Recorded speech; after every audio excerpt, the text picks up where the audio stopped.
The escalating conflict in Libya, where President Gaddafi is stepping up his attacks as he scrambles to regain control of key cities. Lightly armed rebel forces have spent the past 24 hours battling a bloody onslaught from jets and artillery. The number of deaths and injuries has prompted the United Nations to demand urgent access to the civilian population.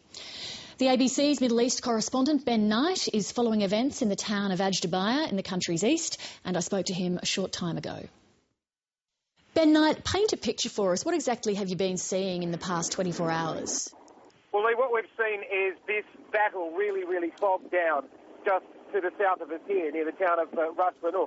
As you would know, a couple of days ago, the opposition forces were surging along this road, and many of them planned to take it all the way to Tripoli. But the counter-attack yesterday by the Gaddafi forces has stopped them in their tracks, and neither side seems to be able to move that front line. The front line, as I said, is just to the south of us here. And what's happened is that the Gaddafi forces are attacking with planes, they're attacking with helicopters. They're outnumbered on the opposition side, and so there seems to be this stalemate. Now, what happened this morning was that a number of journalists were staying in a hotel just near the front line. They were woken up at 4 o'clock in the morning and told to get out because the Gaddafi army was coming. A few journalists actually stayed there and tried to push down towards the front line, and a Libyan Air Force jet made a low pass over them. So it is quite a dangerous place down there, and it doesn't seem as though either side is able to break through. Given that, does anybody have any idea how protracted this conflict is likely to be? Well, no, but it's certainly not looking good. As I say, the Libyan army, despite its overwhelming technical superiority, does not seem to be able to even crack into the cities that are outside Tripoli. And what we've seen is some heavy fighting in places like Zawiya and Misrata over the past couple of days.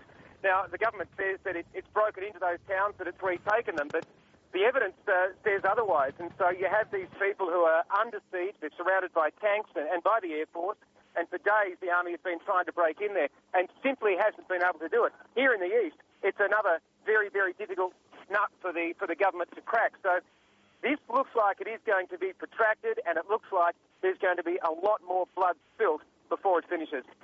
The UN has asked for urgent access to the civilian population. Do we have any sense of how ordinary people are being affected in these conflict areas? Well, that's going to be quite interesting because Moamar Gaddafi, of course, has invited the United Nations to conduct an investigation. So now that the United Nations says, well, let us in, let us see what's happening in these cities, will he actually allow that to happen? Look, what we know is that it's very difficult. Some of these towns are running out of food. There are convoys that are leaving the east here, trying to make it over to the west to bring things like food and medical supplies. But the people who are trapped in those towns, there are people dying, there are people that are being killed. In the fighting here yesterday in the town of Ben Jawad, there was some very heavy fighting, some very heavy violence, and it was simply not possible for the ambulances to get in. Now, as far as we know this morning, that town is right in the middle of no man's land.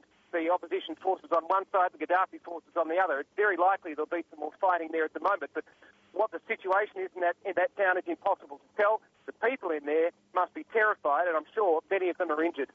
Ben Knight, our correspondent there on the ground, thank you very much for making time. Thanks, Lee.